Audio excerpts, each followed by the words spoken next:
Hello everyone, welcome to my Whispering Diaries.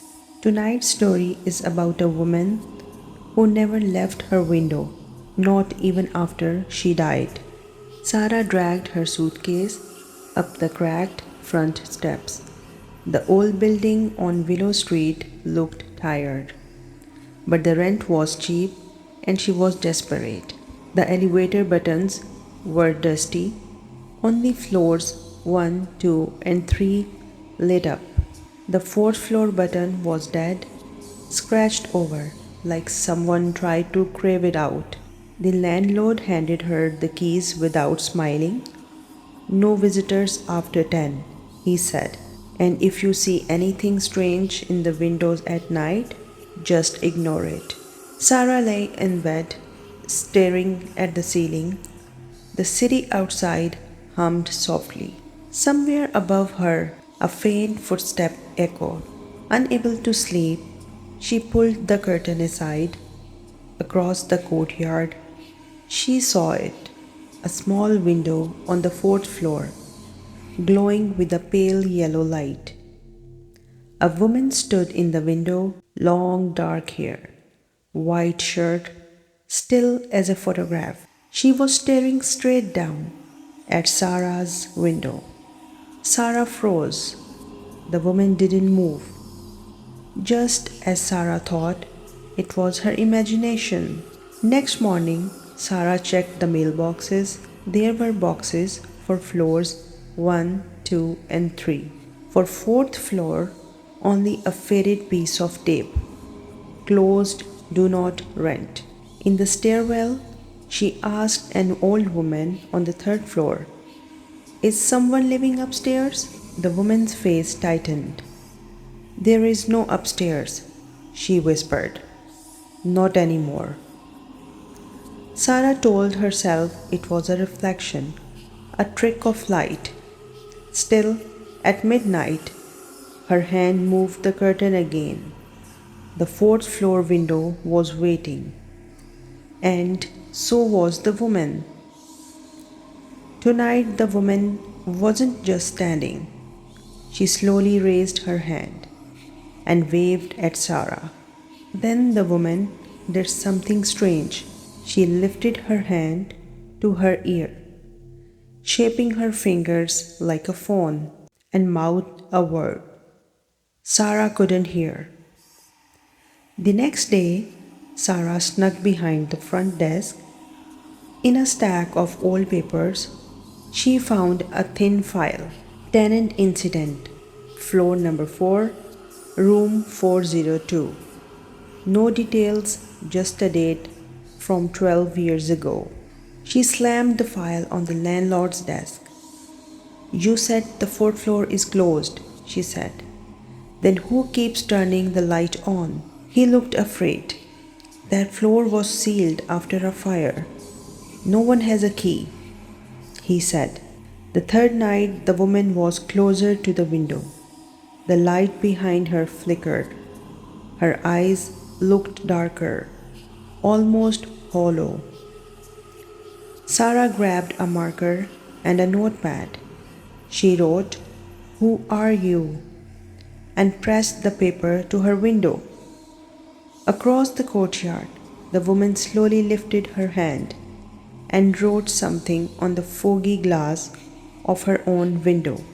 One word, "help." Sarah couldn't take it anymore. Past midnight, she slipped out of her apartment. The stairwell smelled of dust and old smoke. She began to climb toward a floor that didn't exist. The stairs ended at a rusted metal door with a faded sign. Floor 4, yellow tape hung uselessly from the handle. The door somehow was already unlocked. The hallway beyond was silent. Peeling wallpaper, burn marks on the ceiling. Only one door at the very end had a number still attached, 402. Sarah pushed the door open. The room was empty. No furniture, no bed. Just a single chair, by the window, and on the dusty floor, a melted phone, burned and cracked. Sarah walked to the window and looked out. From here, she could see her own lit window down below, her room, her curtains, her bed. But there was no reflection of herself in the glass, only the faint outline of someone else, standing exactly where she was. A whisper slid across the back of her neck. "You finally came," a woman's voice said. Sarah turned. The woman from the window stood in the middle of the room, closer than she had ever been, eyes full of desperate relief. "I called the police that night," the woman said. "The landlord wouldn't let anyone leave during the fire. We were locked in. I died at the window, watching the world outside. No one ever came." She stepped closer. "I needed someone to see me, someone who wouldn't look away." The room grew colder. The woman's outline flickered like smoke. "I can't leave until he's trapped here," she whispered. "He kept us in. Now someone has to stay." Sarah's pulse crashed in her ears. "Stay?" she whispered. "With you?" The woman took Sarah's hand. "Just for a moment," she said softly, "just long enough for him to know how it feels." The world turned white. Suddenly, Sarah was standing in the courtyard. The air was warm on her skin. The fire tape was gone. The building looked freshly painted. At the front door, the landlord walked out, younger, smiling, phone to his ear. He locked the door to floor 4 behind him. Something made him look up. He frowned at the fourth floor window. In it, a woman stood watching him, hair dark, eyes burning. He dropped his keys because now he could see her.